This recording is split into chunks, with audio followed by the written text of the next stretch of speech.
Hi മെരീസ. Hi. നമ്മുടെ കൂണിന്റെ promotion ഉണ്ടാക്കാം അല്ലേ? അതെ. കൂണെന്ന് പറയുന്ന ഈ മൂവിയുടെ പ്രേക്ഷകരോട് ഇപ്പൊ എന്താ ആദ്യമായിട്ടൊരു ചെറിയൊരു ഇൻട്രൊഡക്ഷൻ ആണ്.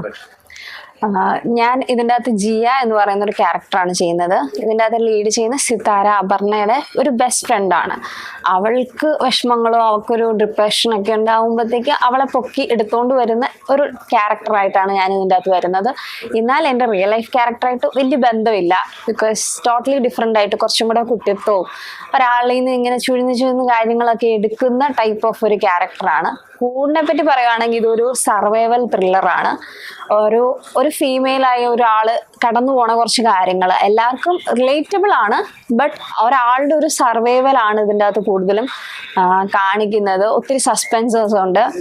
കൂണിലേക്ക് വരുമ്പോ കൂണിന്റെ പ്രത്യേകത പറഞ്ഞു, സാധാരണക്കാർക്ക് ഇഷ്ടപ്പെടുന്ന ഒരു മൂവി ആയിരിക്കും അല്ലെ?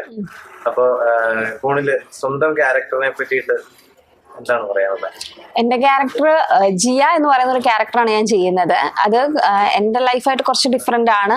ഒരു ഇങ്ങനെ ചാടി നടക്കുന്ന ഒരു ടൈപ്പ് ഓഫ് ഒരാളാണ്. എന്നാൽ ഭയങ്കര ഫ്രണ്ട്ലി ആണ്. ബെസ്റ്റ് ഫ്രണ്ടിന്റെ ജീവിതത്തിൽ നടക്കുന്ന കാര്യങ്ങൾ എന്നാ എന്നറിയാൻ വേണ്ടി അവൾ കുറച്ച് ഹൈഡ് ചെയ്ത് നടക്കുന്ന ആളാണ്. കുറച്ച് ഫേക്കാണ്, നമ്മളുടെ അടുത്ത് ഫേക്കാണ്. പക്ഷെ എനിക്ക് അവളുടെ ലൈഫിൽ എന്താ നടക്കണേ എന്ന് അറിയാൻ ഭയങ്കര ത്വരയായിട്ട് നടക്കുന്ന ഒരു ഫ്രണ്ട്. എന്നാൽ ആൾ വിശ്വസനീയാണ്, പുറത്തു പോയി പറയുമൊന്നുമില്ല. പക്ഷെ എനിക്കറിയണം. അങ്ങനെ ഒരു ടൈപ്പ് ഓഫ് ക്യാരക്ടറാണ് ഞാൻ എന്താ ചെയ്യുന്നത്. ഗോണിന്റെ ചിത്രീകരണ സമയത്ത് കുറച്ചധികം പ്രതിസന്ധികളൊക്കെ ഉണ്ടായിരുന്നു. കോവിഡ് സമയമായിരുന്നു. അപ്പൊ ശരിക്കും വിചാരിച്ച ആ രീതിയിലേക്ക് അഭിനയം എല്ലാവരുടെയും പുറത്തെടുക്കാൻ സാധിച്ചില്ല, അങ്ങനെ എന്തെങ്കിലും തോന്നിയോ? അതൊന്നുമില്ല. ഞങ്ങൾക്ക് സിങ് സൗണ്ട് ആയിരുന്നു. ഞാൻ ഫസ്റ്റ് ടൈമാണ് സിങ് സൗണ്ട് ചെയ്യുന്നത്. അപ്പം അതെനിക്കൊരു പേടി ഉണ്ടായിരുന്നു. ആദ്യത്തെ പടമാണ്, സിങ് സൗണ്ട് ആണ്, എങ്ങനെ ശരിയാവും? കാരണം ബാക്ക്ഗ്രൗണ്ടിൽ ഒരു ഒച്ച വന്നാൽ നമ്മളുടെ പ്രശ്നമല്ല, പോലും ടെക്നിക്കലായിട്ടുള്ള പ്രോബ്ലം കൊണ്ട് വരെ നിന്ന് പോവാം. നമ്മളൊരു ഷൂട്ട് ചെയ്തുകൊണ്ടിരുന്നപ്പം ഒരു ഫ്ലാറ്റിലാണ് ഷൂട്ട് ചെയ്തുകൊണ്ടിരുന്ന സമയത്ത് മുകളിലത്തെ ഫ്ലോറിൽ എന്തോ പണിയാണ്. അപ്പം അവർ പണി നിർത്തുന്നോടം വരെ നമ്മൾ ഷൂട്ട് നിർത്തി വെക്കേണ്ടി വന്നു. ബിക്കോസ് കൊറോണ ടൈമാണ്. നമുക്ക് അവരോട് പോയിട്ട് ഇത് നിർത്താൻ പറയാൻ പറ്റില്ല. പിന്നെ ലിമിറ്റഡ് നമ്പർ ഓഫ് ആൾക്കാരേ ഉള്ളൂ. ഇതിൻ്റെ ഇടയിൽ കുറച്ച് പേർക്ക് കൊറോണ പിടിച്ചു. നമ്മൾ കുറച്ച് നാൾ ഷൂട്ട് നിർത്തി വെക്കേണ്ടി വന്നു. അങ്ങനെ കുറേ സ്ട്രഗിളിൻ്റെ അകത്തോടെ ശരിക്കും പറഞ്ഞ ഒരു ടീം വർക്കാണ്. അതിൻ്റെ ഇടയിൽ നമ്മൾ OTTക്കായിട്ടാണ് നമ്മൾ ഈ പടം എടുക്കുന്നത്. പക്ഷെ അപ്പോൾ അത് കഴിഞ്ഞ് നിയമം മാറി, അല്ലാതെ വേണമെന്ന് പറഞ്ഞു. അപ്പോൾ നമ്മൾ സെൻസർ ചെയ്തപ്പം A സർട്ടിഫിക്കറ്റ് ആയി. ബിക്കോസ് അതിൻ്റെ അകത്ത് കുറേ തെറികളുണ്ടായിരുന്നു. അതുകൊണ്ട് A സർട്ടിഫിക്കറ്റ് ആയി. അപ്പം അത് മാറ്റിക്കാൽ നമുക്ക് UA തരാമെന്ന് അവർ പറഞ്ഞു. ബട്ട് നമ്മളുടെ കണ്ടന്റ് പോവും. അത് മാറ്റി കഴിഞ്ഞാൽ നമ്മളുടെ ഫിലിമിനെ ഭയങ്കരമായിട്ട് ബാധിക്കുന്നത് കൊണ്ട് നമ്മളത് മാറ്റിയില്ല. നമ്മൾ അത് വെച്ച് തന്നെ മുന്നോട്ട് പോകാൻ വേണ്ടി തീരുമാനിച്ചു. ഞാൻ പറയുന്നില്ല.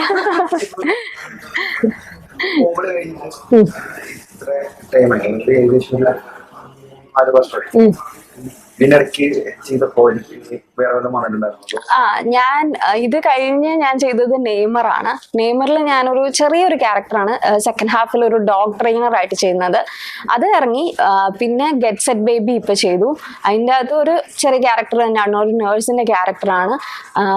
പിന്നെ ഇപ്പൊ അരുൺ വൈഗയുടെ പടം ചെയ്തുകൊണ്ടിരിക്കണം.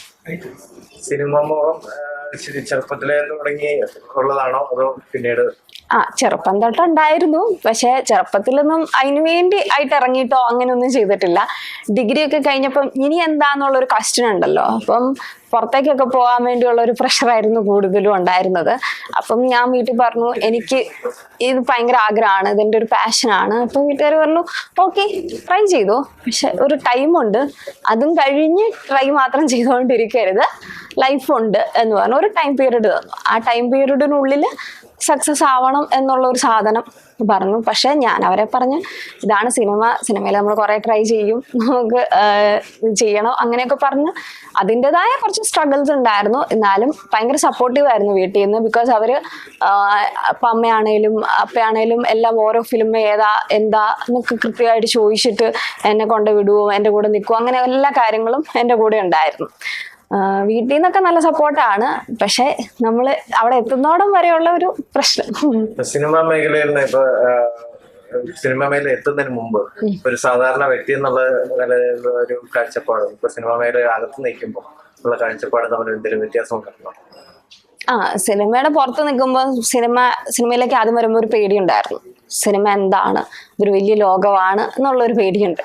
അതിന് സിനിമയുടെ അകത്തേക്ക് വന്നു കഴിഞ്ഞപ്പോഴത്തേക്കും അത്രയും പേടി ഇപ്പം ഇല്ല.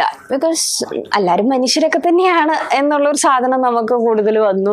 അത്രയും പേടിക്കണ്ട, നമുക്ക് സർവൈവ് ചെയ്യാൻ പറ്റും, നിൽക്കാൻ പറ്റും എന്നുള്ളൊരു തോട്ട് വന്നു. ഇപ്പം അത്രയും പേടിയൊന്നുമില്ല, കൂളാണ്.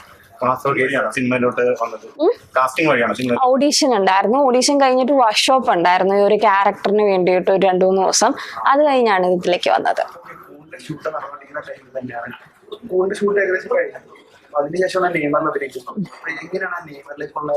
ഇത് നമ്മൾ ആ ഒരു സമയത്ത് കോവിഡിന്റെ സമയത്ത് എടുത്തൊരു പടമാണ്. അപ്പൊ കുറച്ച് ആൾക്കാരും ഇതുള്ളൂ. അപ്പൊ നമുക്ക് വലിയ സ്ക്രീൻ പടമാണെന്ന് നമുക്ക് തോന്നൂല. ചെറിയ കുറച്ച് ആൾക്കാർ, നമുക്ക് ലിമിറ്റേഷൻസ് ഉണ്ട്. 20 പേരെ പാടുള്ളൂ, 30 പേരെ പാടുള്ളൂ എന്നുള്ളത്. അത് കഴിഞ്ഞ് നെയ്മറിലേക്ക് പോകുമ്പോഴത്തേക്ക് അതൊരു വൈഡ് ഫ്രെയിമാണ്, ഒത്തിരി ആൾക്കാരുണ്ട്.